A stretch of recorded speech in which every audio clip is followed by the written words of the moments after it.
Vivía en el estado de Washington, en el noroeste del Pacífico. Antes trabajaba en un diner que quedaba al lado de la carretera y solía hacer el turno de cierre.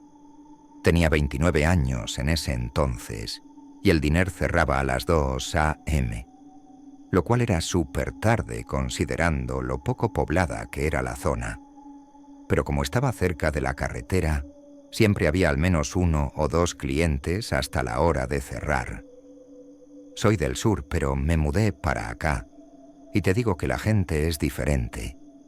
En el sur todo el mundo es más hospitalario, y le encanta platicar, pero aquí la gente es amable, aunque más reservada. Siento que el ambiente invita más a la introversión.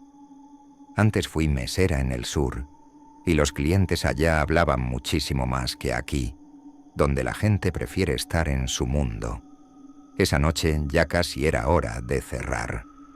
La cocina tomaba las últimas órdenes hasta las 2 en punto, pero la verdad no nos gustaba que llegara alguien tan tarde, y justo pasó.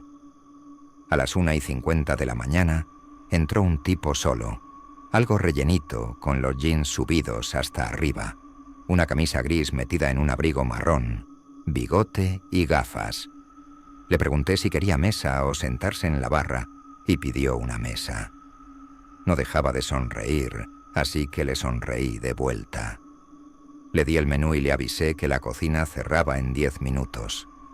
Apenas miró el menú y pidió un café negro con pan francés. También se presentó como Nolan. Fui a la cocina y le pasé la orden al chef, que me hizo cara de fastidio, y solo le respondí con un «ya sé». Cuando volví, Nolan me hizo señas para que me acercara y empezó a platicar.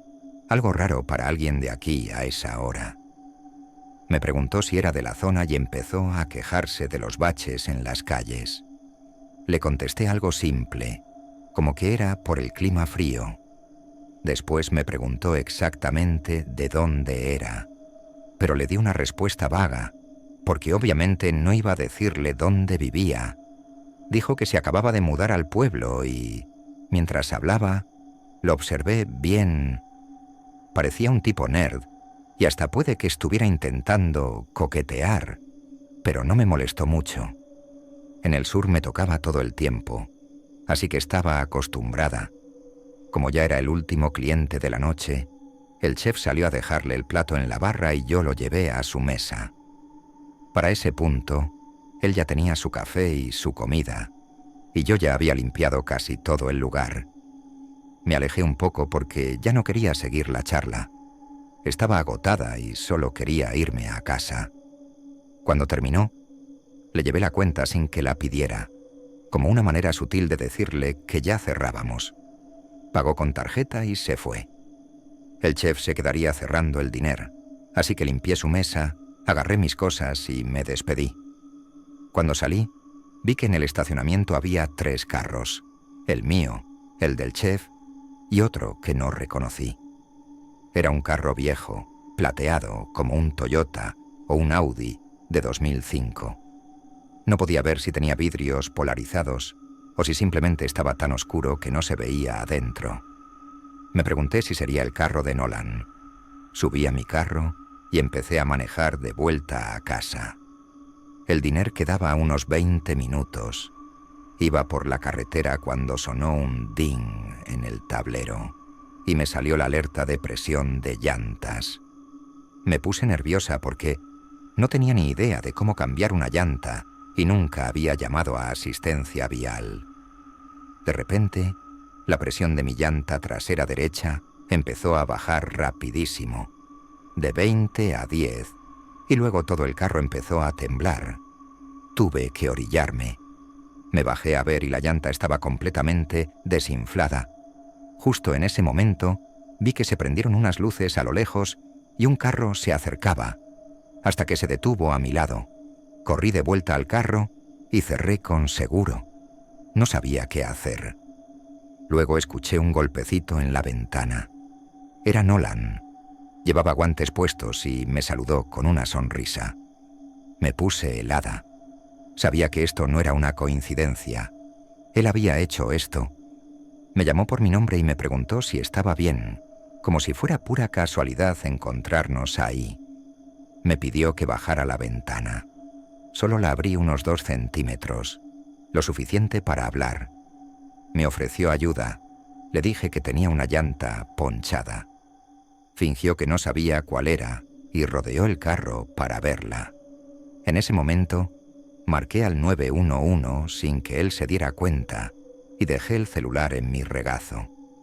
Volvió a mi ventana y me dijo que sabía cambiar llantas, que saliera del carro.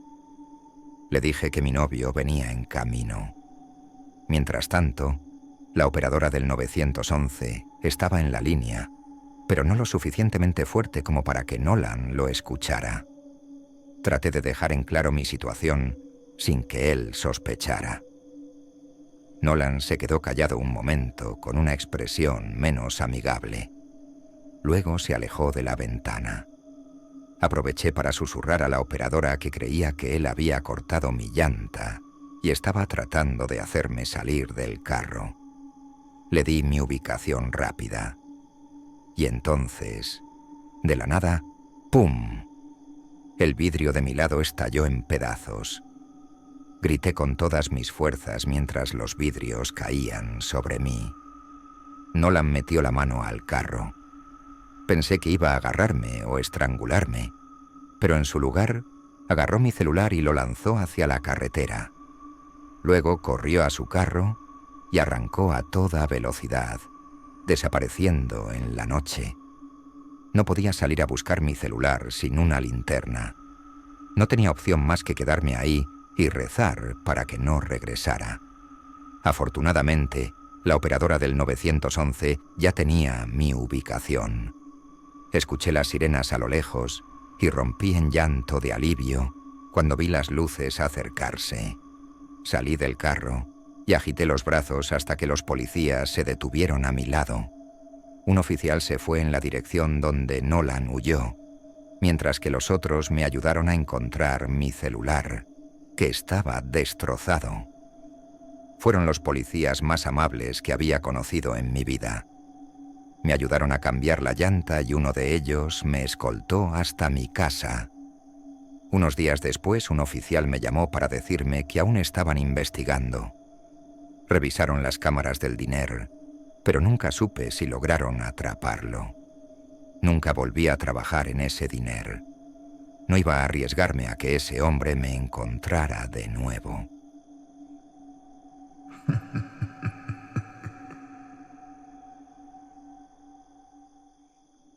Soy un chico de 15 años que trabaja en un parque de atracciones en el norte del estado de Nueva York.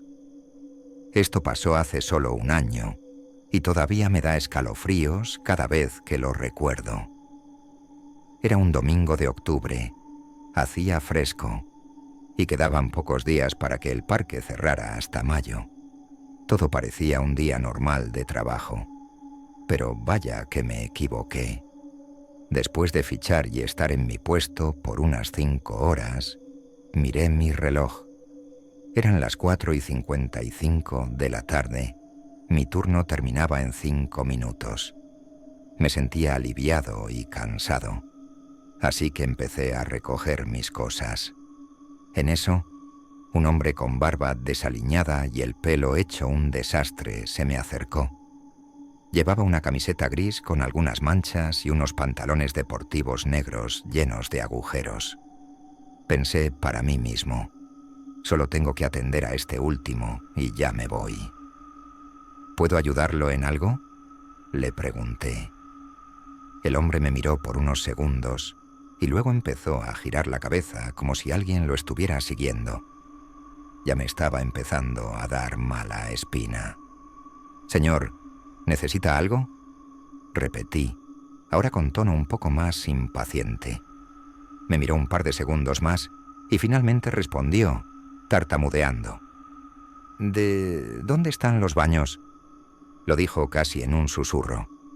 «Subiendo la colina, a la derecha», le respondí con amabilidad. El hombre empezó a caminar en esa dirección, pero mientras lo hacía, seguía mirándome de reojo. Yo evité el contacto visual aunque por dentro me sentía más inquieto que nunca. Unos minutos después, mi compañero de trabajo llegó para reemplazarme. Agarré mis cosas y prácticamente salí corriendo del parque. Primero fui a fichar mi salida y luego pasé al baño para cambiarme de ropa. Después, me dirigí al estacionamiento de empleados y me senté en una banca a esperar a mi amigo Jordan, de 17 años, quien me pasaría a buscar.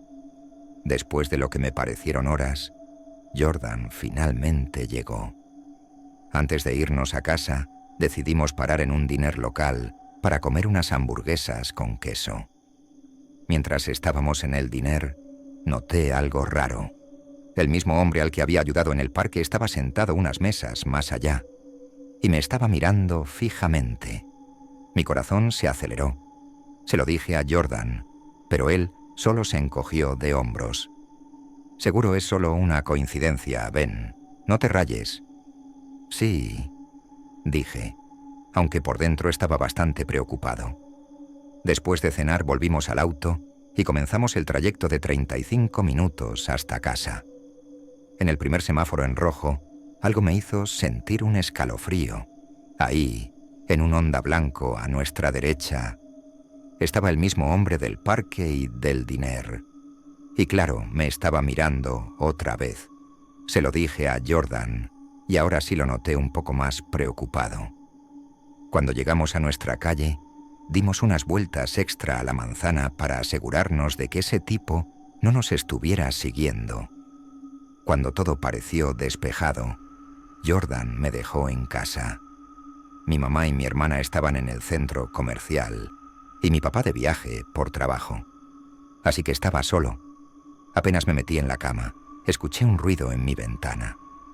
Me levanté despacio, miré afuera y lo que vi me dejó helado.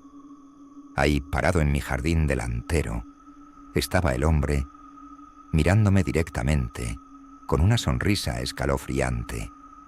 Agarré el teléfono y llamé al 911 de inmediato. Pero cuando la policía llegó, el tipo ya no estaba. Renuncié a mi trabajo en el parque en cuanto cerró por el invierno. Desde ese día, no he vuelto a ver a ese hombre, pero esta experiencia jamás la olvidaré.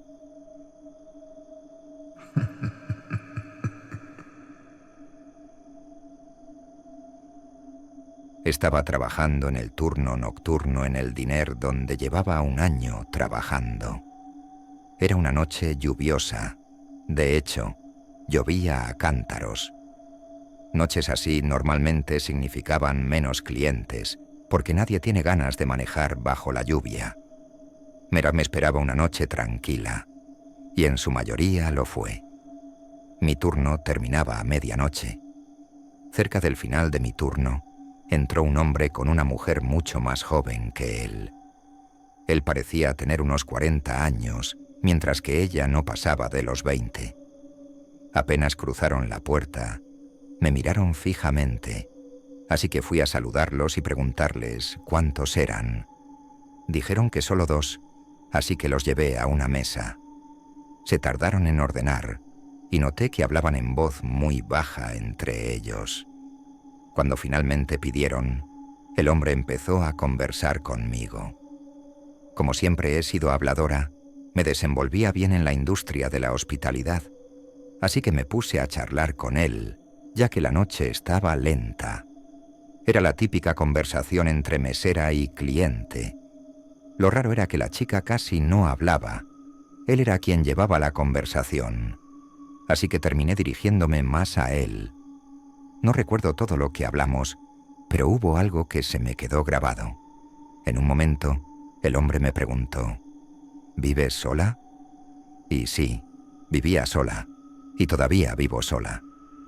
Le respondí con sinceridad, diciendo que vivía unos 10 minutos al norte por la carretera, que el área era tranquila y aburrida. En ese momento, no vi su pregunta como una señal de alerta, aunque sí me pareció algo extraña. Pero cuando un hombre está con una mujer, inconscientemente asumes que no es una amenaza. Hice algunas bromas sobre quedarme atrapada en ese trabajo para siempre y luego me alejé de la mesa. Unos 45 minutos después, terminaron de comer y se fueron. Avancemos una hora más tarde. Ya estábamos cerrando el lugar. Me despedí de mis compañeros y corrí a mi auto para no mojarme más de lo necesario.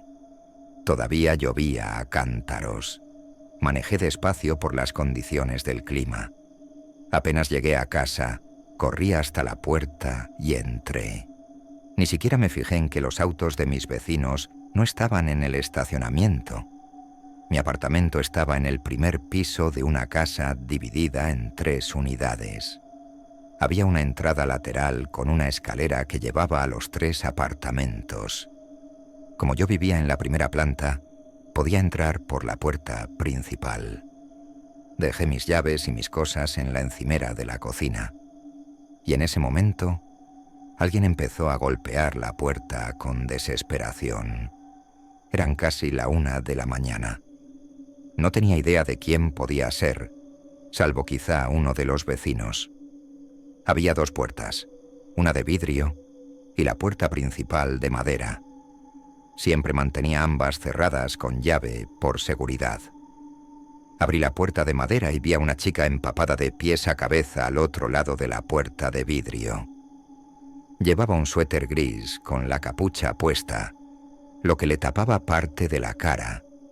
Me rogó que la dejara entrar para usar el teléfono. Pero antes de hacer cualquier cosa, tenía que evaluar la situación. ¿Estás perdida?, le pregunté. Dijo que un hombre creepy la estaba siguiendo y que necesitaba ayuda, pero había algo en su rostro que se me hacía extrañamente familiar. ¿Quién es ese hombre? ¿Dónde está?, pregunté. Se volteó y dijo: no sé. Seguía rogándome que abriera la puerta. Incluso intentó abrirla ella misma. Fue en ese momento cuando me cayó el 20. Era la misma chica del diner. Se lo pregunté directamente. ¿No estabas en mi diner antes? No respondió. O no me oyó o simplemente me ignoró. Se volteó de nuevo y de repente empezó a entrar en pánico, golpeando la puerta con fuerza y diciendo: ¡ahí está! ¡Ahí está! Miré por encima de su hombro hacia la calle y vi a un hombre grande caminando lentamente hacia la casa. Mientras él se acercaba, la chica me miraba con una expresión que parecía de confusión, como si no entendiera por qué no le abría la puerta. Cuando el hombre se acercó lo suficiente, lo reconocí de inmediato. Era el hombre del diner, y la chica era la misma que estaba con él. Ella me vio la cara de terror cuando me di cuenta de todo, y gritó: ¡corre! El hombre se lanzó corriendo hacia la puerta. Cerré la puerta principal de golpe y la aseguré con llave. No escuché golpes ni intentos de abrirla, pero no iba a ser tan tonta como para volver a abrirla para ver si seguían ahí. Corrí escaleras arriba para tocar la puerta del vecino de arriba. La escalera que conectaba los 3 apartamentos tenía una puerta en cada nivel. Toqué con insistencia, pero nadie respondió. Intenté lo mismo en la puerta del vecino de abajo. Nada. Entonces miré por la ventana y lo entendí todo. Ninguno de sus autos estaba afuera. Estaba sola en la casa.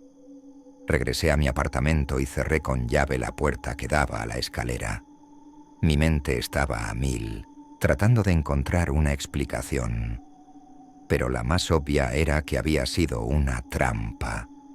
Una forma de hacer que abriera la puerta para robarme o algo peor. Ahora tenía sentido por qué el hombre me preguntó si vivía sola. Me senté en el sofá, escuchando el sonido de la lluvia. Pensé en llamar a la policía, pero decidí no hacerlo todavía. Fui al baño a lavarme los dientes y prepararme para dormir, cuando escuché unos golpes. Salí del baño para escuchar mejor. No me lo imaginé.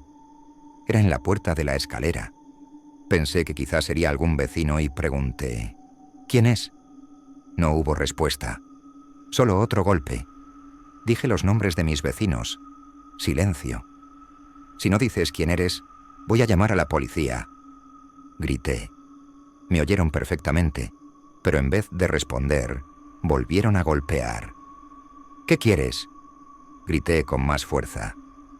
Entonces una voz al otro lado de la puerta dijo: «Tu sangre en mí». Salí corriendo a mi cuarto, cerré la puerta con llave y llamé al 911. Me metí al closet mientras hablaba con la policía. Cada sonido del viento, la lluvia o los truenos me sobresaltaba. Me quedé ahí, en silencio, temiendo cualquier ruido dentro de la casa. Fueron los 10 minutos más largos de mi vida, hasta que los policías llegaron y me dijeron que les abriera la puerta. Les conté todo y revisaron los alrededores. No encontraron a nadie, pero me aconsejaron que no me quedara ahí sola por unos días. Les hice caso. Agarré algunas cosas y manejé hasta la casa de mis papás. Al día siguiente, cuando volví, mi vecino del segundo piso tocó la puerta. Abrí, y él señaló algo en la puerta de la escalera. Me congelé del horror cuando lo vi. Había un mensaje escrito con marcador. «Gracias por el servicio, Beth». No pude quedarme ahí por un tiempo. Me quedé en casa de mis papás por semanas, hasta que todo se calmó. Al mes siguiente me mudé a otro departamento cerca de ahí. Mejor prevenir que lamentar.